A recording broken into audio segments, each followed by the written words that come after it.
Hi, నేను doctor Vikram Singarakonda. Welcome two weekly stock market update with delta bull trading academy.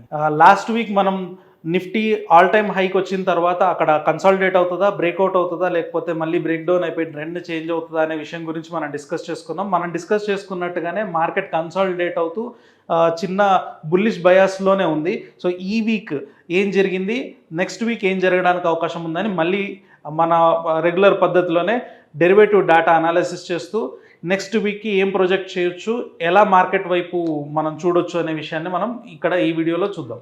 So నిఫ్టీకి వచ్చినట్లయితే Nifty last week అంతా పడిపోతున్న ఒక important support దగ్గరికి వచ్చిన తర్వాత 19,400 లెవెల్స్కి వచ్చిన తర్వాత ఇక్కడ మనం మళ్ళీ సపోర్ట్ తీసుకోవడం చూడొచ్చు. అది కూడా near to medium term moving average దగ్గర మనకు ఆ సపోర్ట్ కనబడుతుంది. ఈ టైంలో మనం ఓపెన్ ఇంట్రెస్ట్ కనుక చూసుకున్నట్లయితే ఆ పడిపోతున్న కంప్లీట్ టైం కూడా ఓపెన్ ఇంట్రెస్ట్ పడిపోవడం మనం గమనించవచ్చు. దాని అర్థం ఏంటి అంటే ఓపెన్ ఇంట్రెస్ట్ అన్వైండ్ అయ్యాయి అని, కొత్త షార్ట్ పొజిషన్స్ అయితే బిల్డ్ అవ్వలేదు. ఒక్క ప్లేస్లో మాత్రం షార్ట్ పొజిషన్ బిల్డ్ అయింది. మొన్న 19,400 లెవెల్కి రీచ్ అయిన టైంలో మాత్రమే ఈ షార్ట్ బిల్డప్ అనేది జరిగింది. సో ఈ ఒక్క దాన్ని బేస్ చేసుకొని షార్ట్ సైడ్ వెళ్ళడం కన్నా ఇంకొక 2 రోజులు వెయిట్ చేయడం బెటర్ షార్ట్ సైడ్ వెళ్ళాలనుకుంటే. కానీ షార్ట్ సైడ్ మిగతా ఇండికేటర్స్ని చూసుకున్నట్లయితే మన పీసీఆర్ కానీ ఐవి కానీ సెంటిమెంట్ ఇండికేటర్స్ బుల్లిష్గానే మనకి కనబడుతున్నాయి. ఓన్లీ ఎంఎస్సిఏడి ఒకటి డౌన్వర్డ్ క్రాస్ ఓవర్ కనబడుతుంది. దాని అర్థం ఏంటంటే మూమెంటం తగ్గిపోయిందని. సో ఏదైనా ట్రేడ్ తీసుకుంటే ఇమీడియట్గా పెద్ద మూమెంట్స్ రావడానికి అవకాశాలు తక్కువ ఉన్నాయని మనకి ఇండికేటర్ చెప్తుంది. సో ఈ ఒక్కటి బేస్ చేసుకొని ఓన్లీ ఈ షార్ట్ బిల్డ్ అయిన ఒక్క రోజుని బేస్ చేసుకొని షార్ట్ సైడ్ వెళ్ళడం కన్నా మనం వెయిట్ చేయడం బెటర్. ఇది షార్ట్ కవరింగ్ జరిగి మళ్ళీ నెక్స్ట్ మూమెంట్లో ఈ షార్ట్ అనేది కవరింగ్ దోహదపడడానికి కూడా అవకాశం ఉంటుంది కాబట్టి సో ఈ లాంగ్ వైపే ఉండడం బెటర్గా కనబడుతుంది. ఆర్ఎస్ఐ చూసుకున్నట్లయితే కరెక్ట్గా 50 దగ్గర అది సపోర్ట్ తీసుకొని 52 దగ్గర ఇప్పుడు కనబడుతుంది మనకి ఆర్ఎస్ఐ. సో టెక్నికల్ ఇండికేటర్స్ చూసుకున్నా, డెరివేటివ్ డేటా ఇండికేటర్స్ చూసుకున్నా కూడా మనకు కనిపించేది ఏంటంటే నిఫ్టీ బుల్లిష్ బయాస్లో ఉంది అండ్ బేస్ ఫామ్ అవడానికి రెడీగా ఉంది. కాబట్టి లెవెల్స్ కరెక్ట్గా చూసుకొని లాంగ్ సైడ్ పార్టిసిపేషన్ వచ్చినప్పుడు లాంగ్ సైడ్ పార్టిసిపేట్ చేయడం బెటర్గా కనబడుతుంది. సో ఏ లెవెల్లో మనం చూసుకోవాలి లాంగ్ ట్రేడ్లోకి ఎంటర్ అవ్వడానికి అనేది మనం ఆప్షన్స్ డేటా చూసి తెలుసుకుందాం. సో నిఫ్టీ ఆప్షన్స్ డేటాకి వచ్చేప్పటికి 19,600 దగ్గర హైయెస్ట్ కాల్ ఆప్షన్ బిల్డ్ అవ్వడం చూసాం. 19,500 దగ్గర పుట్స్ ఎక్కువగా బిల్డ్ అవుతున్నాయి. బిల్డ్ అయిన కాల్స్ అనేది అన్వైండ్ అవుతున్నాయి కాబట్టి ఇది మంచి సపోర్ట్ కింద ఫామ్ అవ్వడానికి అవకాశం ఉంది 19,500 అనేది. సో 19,600 కనుక బ్రీచ్ అయ్యి కొంచెం సస్టైన్ అవుతే లాంగ్ సైడ్ ట్రేడ్స్ తీసుకోవడానికి అవకాశం ఉంది 19,700 కోసం, 19,800 కోసం. ఒకవేళ కనుక ఇది రెసిస్టెన్స్ ఇక్కడ తీసుకొని డౌన్ సైడ్ మూవ్ అవుతే 19,500 దగ్గరికి వచ్చేంత వరకు వెయిట్ చేసి 19,500 దగ్గర మళ్ళీ బుల్లిష్ ట్రేడ్ తీసుకుంటే బెటర్గా ఆలోచించుకోవచ్చు. ఎందుకంటే మన డాటా డెరివేటివ్ డేటా కానీ టెక్నికల్ డేటా కానీ బుల్లిష్ వైపు చూపిస్తున్నప్పుడు బేరిస్ట్ సైడ్ ట్రేడ్స్ తీసుకోవడం అనేది టైడ్కి ఆపోజిట్లో ఈదడం అవుతుంది. కాబట్టి సపోర్ట్ దగ్గరకు వచ్చిన తర్వాత ఈ పాయింట్లో బుల్లిష్ ట్రేడ్స్ తీసుకోవడం బెటర్. ఎలాంటి ట్రేడ్స్ తీసుకోవచ్చు అంటే మనం సేఫర్ సైడ్లో ఉండాలి అనుకుంటే బుల్ కాల్ స్ప్రెడ్స్ లేదంటే క్రెడిట్ స్ప్రెడ్స్ కూడా తీసుకోవచ్చు. రేషియో స్ప్రెడ్స్ తీసుకునే వాళ్ళు ఎవరైనా ఉంటే మాత్రం చాలా జాగ్రత్తగా ఉండండి. ఎందుకంటే మనకి సడన్గా ఇప్పుడు ఐవీస్ లోగా ఉన్నాయి, సెంటిమెంట్ బాగానే ఉంది. కానీ ఐవీస్ యొక్క తత్వం ఏంటి అంటే ఏదైనా ఒక టైంకి సడన్ స్పైక్స్ ఇవ్వడానికి అవకాశం ఉంటుంది. అలా కనుక స్పైక్స్ ఇస్తే రేషియో స్ప్రెడ్స్ వేసిన వాళ్ళకి చాలా పెద్ద నష్టాలు రావడానికి అవకాశం ఉంటుంది. కాబట్టి ఎవరైనా స్ప్రెడ్స్ చేయాలి అనుకుంటే ఈ 2 స్ప్రెడ్స్ బుల్ కాల్ స్ప్రెడ్ లేదంటే క్రెడిట్ స్ప్రెడ్స్ చేయడానికి చూసుకోండి. అది కూడా నేను చెప్పిన లెవెల్స్లో 19,500 లెవెల్ కానీ 19,400 లెవెల్లో కానీ క్రెడిట్ స్ప్రెడ్స్ కానీ బుల్ కాల్ స్ప్రెడ్ కానీ వేసుకుంటే మంచి లాభాలు రావడానికి అవకాశం ఉంటుంది. సో ఇదే విధంగా బ్యాంక్ నిఫ్టీ డాటా ఏం చెప్తుందో చూద్దాం. నిఫ్టీలో మాదిరిగానే బ్యాంక్ నిఫ్టీలో కూడా మనకి ఎక్కడ కూడా షార్ట్స్ బిల్డ్ అయింది కనబడలేదు. ఈ ఫాల్తో పాటు ఓపెన్ ఇంట్రెస్ట్లో కూడా ఫాల్ కనబడుతుంది కాబట్టి ఇక్కడ కూడా అన్వైండింగ్సే జరిగాయి, బుల్లిష్ బయాస్లోనే ఉండొచ్చు. కానీ ఇక్కడ వచ్చిన మెయిన్ ప్రాబ్లం ఏంటంటే మనకి నిఫ్టీలో నార్మల్గా ఎంత పార్టిసిపేషన్ ఉండాలో ఓపెన్ ఇంట్రెస్ట్లో అంత పార్టిసిపేషన్, యావరేజ్ పార్టిసిపేషన్ అంటూ కనబడుతుంది. కానీ బ్యాంక్ నిఫ్టీకి వచ్చేప్పటికి మీరు బాగా గమనించినట్లయితే రెగ్యులర్గా ఉండాల్సిన పార్టిసిపేషన్ కన్నా చాలా తక్కువ పార్టిసిపేషన్ ఉంది. చూసుకున్నట్లయితే ఈ పార్టిసిపేషన్ చూస్తే మీకు రెగ్యులర్గా ఉండాల్సిన దానికన్నా 10-20% పార్టిసిపేషన్ మాత్రమే ఉంది. అంటే ఇంత తక్కువ పార్టిసిపేషన్ ఉంది అంటే స్మార్ట్ మనీ ఇక్కడ లేదు. ఓన్లీ రీటైల్ ట్రేడర్స్ మాత్రమే ట్రేడ్ చేస్తున్నారు. బ్యాంక్ నిఫ్టీలో పెద్ద పెద్ద మూవ్స్ వస్తాయి, ఎక్కువ నెంబర్ ఆఫ్ పాయింట్స్ని క్యాప్చర్ చేయొచ్చు అనే మూమెంట్లు మాత్రమే జరుగుతున్నాయి. కాబట్టి ఈ ప్లేస్లో ఈ డాటాని బేస్ చేసుకొని కనుక ట్రేడ్స్ చేస్తే జనరల్గా మనం నష్టపోవడానికి అవకాశాలు ఎక్కువగా ఉంటాయి అంటే లాంగ్ రన్లో. సో ఇలాంటి డాటా ఇంత తక్కువ పార్టిసిపేషన్ ఉన్నప్పుడు ఇక్కడ ట్రేడ్ చేయకపోవడమే బెటర్. కానీ అయినా సరే నేను బ్యాంక్ నిఫ్టీలోనే ట్రేడ్ చేస్తాను, వేరే ఏ దాంట్లో ట్రేడ్ చేయను, కాబట్టి దాంట్లో ఖచ్చితంగా ఎలా ఉన్నా కూడా ట్రేడ్ చేస్తాను అనుకుంటే బుల్లిష్ సైడ్ ట్రేడ్ చేయొచ్చు, బుల్లిష్ బయాస్ తీసుకోవచ్చు. కాకపోతే ఇక్కడ వచ్చిన ఇంకొక ప్రాబ్లం RSI 46 బిలో డిప్ అయిపోయింది. సో ఇది మనకి టెక్నికల్ ఇండికేటర్ బేరిష్ వైపు కనబడుతుంది. సో ఒకవేళ కనుక బుల్లిష్ సైడ్ బ్యాంక్ నిఫ్టీలో ట్రేడ్ చేయాలి అనుకుంటే ఈ RSI 50 పైకి వచ్చిన తర్వాత, ఇది సపోర్ట్ ప్లేస్లో ఉన్న తర్వాత, అంటే మళ్ళీ ఓపెన్ ఇంట్రెస్ట్ డేటా చూసుకుందాం ఆప్షన్స్లో, అక్కడ సపోర్ట్ ప్లేస్కి వచ్చినప్పుడు బుల్లిష్ ట్రేడ్స్ తీసుకోవచ్చు. లేదు ఇది బేరిష్ వైపు వచ్చేసింది కాబట్టి బేరిష్ ట్రేడ్స్ తీసుకోవాలి అనుకుంటే మాత్రం కొత్త షార్ట్స్ అంటూ బిల్డ్ అయిన తర్వాత ఇక్కడ బేరిష్ ట్రేడ్స్ తీసుకోవడానికి ప్రయత్నం చేయండి తప్ప ఈ పాయింట్లో బేరిష్ ట్రేడ్స్ కానీ బుల్లిష్ ట్రేడ్స్ కానీ తీసుకోవడానికి ధైర్యం చేయకూడదు. ఇక్కడ చేసినట్లయితే పెద్ద పెద్ద నష్టాలు రావడానికి అవకాశం ఉంటుంది. సో మనకి ఇప్పుడు ఆప్షన్స్ డేటా ఏం చెప్తుందో చూద్దాం. బ్యాంక్ నిఫ్టీ ఆప్షన్స్ దగ్గరకు వచ్చేప్పటికి 45,000 ATM స్ట్రైక్ దగ్గర కాల్స్ పుట్స్ బిల్డ్ అవ్వడం చూస్తున్నాము. సో దీని అర్థం ఏంటంటే స్ట్రాడిల్స్ ఎక్కువ బిల్డ్ అవుతున్నాయని. స్ట్రాడిల్స్ బిల్డ్ అవుతున్నాయంటే సైడ్ వే మూవ్మెంట్ ఉండడానికి అవకాశాలు ఎక్కువగా ఉంటాయి. సో డౌన్ సైడ్ మనం బౌండరీ 44,700 దగ్గర పెట్టుకోవచ్చు. అప్పర్ సైడ్ వచ్చేసి 45,500 దగ్గర మనం అప్పర్ సైడ్ తీసుకోవచ్చు. సో ఈ రెండు వైపులుగా ఇలాగా మూమెంట్ ఉండడానికి అవకాశం ఉంటుంది. సో ఏదైనా ట్రేడ్ తీసుకోవాలనుకుంటే పుల్ బ్యాక్ వచ్చినప్పుడు 44,500 దగ్గర బుల్లిష్ సైడ్, లేదంటే ఇటువైపు వెళ్ళినప్పుడు 45,500 దగ్గరకు వచ్చినప్పుడు మళ్ళీ డౌన్ సైడ్ ట్రేడ్స్ తీసుకోవడం బెస్ట్ ఆప్షన్ కింద చూసుకోవచ్చు.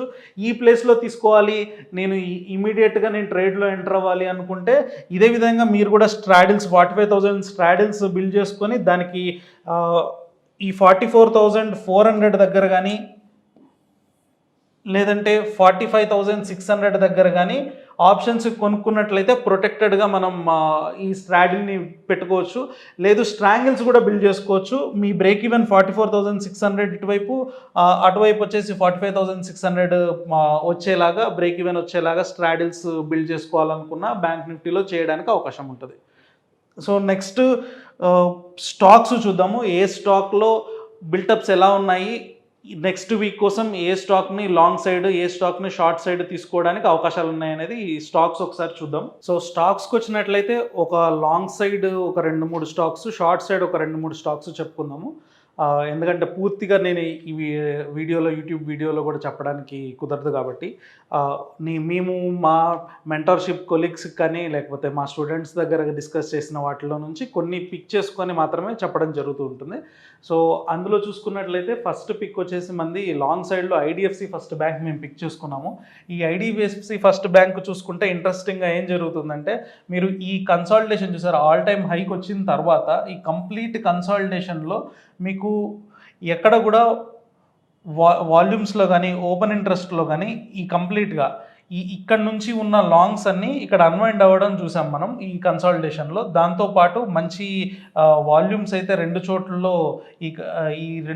బ్రేక్అవుట్ లెవెల్స్లో వాల్యూమ్స్ అయితే రేజ్ అవ్వడం చూసాము. సో ఎప్పుడైతే ఈ బ్రేక్అవుట్ జరిగిందో, ఈ చిన్న కన్సాలిడేషన్ రేంజ్లో నుంచి బ్రేక్అవుట్ జరిగిందో, ఆ పాయింట్లో ఒకటికి చూసుకుంటే షార్ప్ ఓపెన్ ఇంట్రెస్ట్ ఫాల్ అనేది కనబడింది. దాని అర్థం ఏంటంటే ఇంతకుముందు ఈ కన్సాలిడేషన్లో ఏదైతే జరిగిందో ఆ కంప్లీట్ అంతా అన్వైండింగ్ అనేది జరిగిపోయింది. అంటే మనకి ఈ ప్లేస్లో లాంగ్ అన్వైండింగ్స్ జరిగాయి, కానీ ఈ ప్లేస్లో జరిగిన ప్రతి యాక్టివిటీ ఇప్పుడు ఎగ్జిట్ అయిపోయారు. సో మనకి ప్లేట్ ఖాళీగా ఉందని అర్థం. సో ఇక్కడ ఏదో ఒక డైరెక్షన్ వైపు మళ్ళీ పొజిషన్స్ కనుక బిల్డ్ అవ్వడం జరిగితే చాలా స్ట్రాంగ్ మూమెంట్ రావడానికి అవకాశం ఉంటుంది ఇలాంటి సిచ్యువేషన్స్లో. సో పాతవందరూ ఎగ్జిట్ అయిపోవడం జరిగిపోయింది. ఈ కన్సాలిడేషన్ ఫేజ్లో జరిగిన ట్రేడింగ్స్ కూడా ఎగ్జిట్ అయిపోవడం జరిగింది. అండ్ ఇప్పుడు ప్లేట్ ఖాళీగా ఉంది. ఈ టైంలో ఎవరైనా కొత్తగా పొజిషన్స్ బిల్డ్ చేయడం జరిగితే అది ఎటువైపు బిల్డ్ అవ్వడం జరుగుతుందో అటువైపు చాలా పెద్ద మూమెంట్ రావడానికి అవకాశం ఉంటుంది. ఈ ప్లేస్లో మరి మనం డౌన్ సైడ్ మూమెంట్ జరగడానికి అవకాశం ఉందా, అప్ సైడ్ మూమెంట్ జరగడానికి అవకాశం ఉందా అంటే మనం ముందుగా గెస్ చేయలేము. కానీ పాత డాటాని బేస్ చేసుకొని చూసుకుంటే ఇలాంటి పరిస్థితులు ఎప్పుడు ఎదురైనా కూడా ఆ టైంలో ఎటువైపు మార్కెట్ ట్రెండ్ అంటూ ఉంటుందో అటువైపే కొత్త పొజిషన్స్ కూడా బిల్డ్ అవ్వడానికి అవకాశం ఉంటుంది. సో ఇప్పుడు ఆల్ టైమ్ హైకి దగ్గరలో ఉన్న స్టాక్ కన్సాలిడేషన్ పూర్తి చేసుకున్న తర్వాత ఇలాంటి సిచ్యువేషన్ వచ్చింది కాబట్టి కొత్త పొజిషన్స్ బిల్డ్ అవ్వడానికి లాంగ్ సైడ్ బిల్డ్ అవ్వడానికి అవకాశాలు ఎక్కువగా ఉంటాయి. అది కూడా మనకి ఎంఎస్ఈడిలో చూసుకున్నట్లయితే క్రాస్ ఓవర్ మళ్ళీ అప్పర్ సైడ్ వచ్చింది కాబట్టి మూమెంటం మళ్ళీ స్టార్ట్ అవ్వడానికి అవకాశం ఉంటుంది. సో ఈ పాయింట్లో ఏంటంటే క్రెడిట్ స్ప్రెడ్స్ వేసుకోవచ్చు, క్రెడిట్ స్ప్రెడ్స్ వేసుకొని లాంగ్ సైడ్ ట్రై చేయొచ్చు. లేదు అనుకుంటే మీకు ఫ్యూచర్స్లో ట్రేడ్ తీసుకోవడం ఈజీగా ఉంటుంది అనుకుంటే ఫ్యూచర్స్లో లాంగ్స్ తీసుకొని పుట్స్ బై చేసి పెట్టుకోవడం ఒక పద్ధతి. దీంట్లో ఏమవుతుందంటే పెద్ద మూమెంట్స్ ఏదైనా జరిగితే ఫుల్గా క్యాప్చర్ చేసుకోవడానికి అవకాశం ఉంటుంది. కాకపోతే ఇక్కడ వచ్చే ట్రబుల్ ఏంటంటే ఫ్యూచర్స్ తీసుకున్నప్పుడు మీకు ఒకవేళ మన ట్రేడ్ కనుక రాంగ్ అయిపోయి డౌన్ సైడ్ వెళ్ళిపోతే చాలా హెవీ లాసెస్ రావడానికి అవకాశం ఉంటుంది. కాబట్టి ఈ స్ప్రెడ్స్ వేయడము ఇవన్నీ నాకు తెలీదు, నాకు తెలిసిందల్లా ఓన్లీ ఫ్యూచర్స్లో బై సెల్ ఒకటే తెలుసు, ఈ స్ప్రెడ్స్ తెలియదు నాకు అనుకుంటే ఈ రిస్క్ చేయొచ్చు. ఫ్యూచర్స్ కొనుక్కొని పుట్స్ ఈ 87 దగ్గర ఉంది కాబట్టి 80 దగ్గర 77 దగ్గర మనం పుట్టు కొనుక్కున్నట్లయితే డౌన్ సైడ్లో పుట్టు ప్రొటెక్షన్ ఇస్తుంది, అప్ సైడ్లో వెళ్ళేప్పుడు దీని ప్రాఫిట్స్ని మనం అప్పర్ సైడ్ లిమిట్ లేకుండా చేసుకోవడానికి అవకాశం ఉంటుంది. సో ఐడిఎఫ్సి ఫస్ట్ బ్యాంక్లో లాంగ్ సైడ్ తీసుకోవడానికి అవకాశం ఉంది. మీకు స్ప్రెడ్స్ తెలిసినట్లయితే bull call spread best strategy, చాలా ఈజీగా చేసుకోవచ్చు. 87.45 ఉంది కదా, 85 దగ్గర కాల్ కొనేసి అరౌండ్ 90 or 95 దగ్గర కాల్ అమ్మేసి ఇలా స్ప్రెడ్స్ చేసుకోవచ్చు. ఇది ఒక అంచనా బేస్ చేసుకొని చెప్తున్నాను. అంటే ఒక 2% or 3% ఎబోలో మనం కాల్స్ని అమ్మేసి ఎట్ ద మనీ దగ్గర కాల్స్ని కొనడం లాంటిది. లేదు డేటా బేస్ చేసుకొని నేను బుల్ కాల్ స్ప్రెడ్ చేయాలి అనుకుంటే ఆప్షన్స్ డేటాలో దీని లెవెల్స్ సపోర్ట్ ఎక్కడుంది, రెసిస్టెన్స్ ఎక్కడుందో చూసుకొని ఆ ప్లేసెస్లో చేయొచ్చు. దీనికి ఒక ఎగ్జాంపుల్ చెప్పుకుందాము. సో ఐడిఎఫ్సి ఫస్ట్లోకి వచ్చేప్పటికి హైయెస్ట్ కాల్స్ వచ్చి 90 దగ్గర కనబడుతుంది మనకి, అండ్ హైయెస్ట్ పుట్ వచ్చేసి 85 దగ్గర కనబడుతుంది. ఇప్పుడు ఎట్ ప్రజెంట్ 87.45 ప్లేస్లో మార్కెట్ ట్రేడ్ అవుతుంది. కాబట్టి మీరు ఏం చేయొచ్చు అంటే 90 కాల్ ఆప్షన్ అమ్మేసి 88 కాల్ ఆప్షన్ కొనొచ్చు. హైయెస్ట్ కాల్ ఆప్షన్ ఉన్న దగ్గర సెల్ చేసేసి ఎట్ ద మనీ దగ్గర బై చేసి బుల్ కాల్ స్ప్రెడ్ బిల్డ్ చేయొచ్చు. ఇదొక పద్ధతి. లేదు ఎక్స్పైరీ ఇంకా చాలా దూరం ఉంది కాబట్టి చాలా టైం ఉంది పొజిషన్స్ బిల్డ్ అవ్వడానికి, పెద్ద మూమెంట్ రావడానికి అవకాశం ఉంది, నా లిమిట్ ఎందుకు నేను తక్కువ పెట్టుకోవాలి అనుకున్నప్పుడు 90 లెవెల్ ఏదైతే కాల్ ఆప్షన్ ఉందో దాన్నే మనం కొనేసుకొని ఆ తర్వాత నెక్స్ట్ ఉన్న 94 లెవెల్ కానీ 95 లెవెల్ కానీ ఇక్కడ మనం కాల్ ఆప్షన్ నమ్ముకున్నట్లయితే out of the money bull call స్ప్రెడ్ని క్రియేట్ చేసుకొని కూడా ఇక్కడ మనం డబ్బులు సంపాదించడానికి అవకాశం ఉంటుంది. సో ఇది లాంగ్ సైడ్లో చూసుకున్నట్లయితే ఐడిఎఫ్సి ఫస్ట్ బ్యాంక్ కన్సిడర్ చేయొచ్చు. సో షార్ట్ సైడ్లో ఏమున్నాయనేది చూద్దాం. సో షార్ట్ సైడ్కి వచ్చినట్లయితే మన ఫస్ట్ పిక్ వచ్చేసి ఐఓసి 93 దగ్గర ట్రేడ్ అవుతుంది. ఇప్పుడు 93 దగ్గర ఉన్నప్పుడు మనం ఓపెన్ ఇంట్రెస్ట్ డేటా చూసుకున్నట్లయితే మార్కెట్ పడిపోతున్న దగ్గర నుంచి 100 నుంచి 93 వరకు మనం కంటిన్యూస్గా ఓపెన్ ఇంట్రెస్ట్ బిల్డ్ అవ్వడం అయితే చూస్తున్నాం. దాని అర్థం ఏంటంటే షార్ట్స్ బిల్డ్ అవుతున్నట్టు దాని అర్థం. సో ఈ షార్ట్ బిల్టప్ జరుగుతున్న టైంలో చిన్న పుల్ బ్యాక్స్ రావడానికి అయితే అవకాశం ఉంటుంది. కానీ ఈ ప్లేస్లో చూసుకున్నట్లయితే ఈ వాల్యూమ్స్ ఓపెన్ ఇంట్రెస్ట్ బిల్టప్స్ చూసుకున్నట్లయితే ఇది మళ్ళీ షార్టర్ సైడ్లో వెళ్ళడానికి అవకాశం కనబడుతుంది. కాబట్టి ఇక్కడ మనం చిన్న లెవెల్లో ఇప్పుడు ఇక్కడ ఒక గ్యాప్ డౌన్ ఓపెన్ అయింది కదా, ఈ గ్యాప్ని కనుక మనం స్టాప్ లాస్గా పెట్టుకొని డౌన్ సైడ్లో టార్గెట్స్ కోసం చూసి షార్ట్ ట్రేడ్స్ చేయడం అనేది బెస్ట్ కింద చూసుకోవచ్చు మనం ఐఓసిలో. ఎంఎస్సిడి కూడా మనకి డౌన్ సైడ్ క్రాస్ ఓవర్ కనబడుతుంది కాబట్టి మూమెంటంలోనే ఉంది. ఓన్లీ ప్రాబ్లం ఏంటంటే 90 ప్లేస్లో, అంటే ఇప్పుడు 93 దగ్గర ఉంది కదా, 90 దగ్గరకు వచ్చినప్పుడు ఇది రీసెంట్ సపోర్ట్ ప్లేస్ కాబట్టి ఇక్కడ చిన్న బౌన్స్ బ్యాక్ రావడానికి అవకాశం ఉంటుంది. అన్లెస్ ఈ అన్వైండింగ్స్ జరిగే వరకు, ఈ ఓపెన్ ఇంట్రెస్ట్ ఇక్కడ నుంచి పడిపోతున్నప్పుడు బిల్డ్ అయిన కంప్లీట్ ఓపెన్ ఇంట్రెస్ట్ అన్వైండ్ అయ్యే వరకు ఇది షార్ట్ సైడ్లో మనం ట్రేడ్స్ చేసుకోవచ్చు. చిన్న బౌన్స్ బ్యాక్ అయినప్పుడు కానీ ట్రేడ్ తీసుకోవచ్చు. సో ఇక్కడ బేర్ పుట్ స్ప్రెడ్స్ తీసుకోవచ్చు.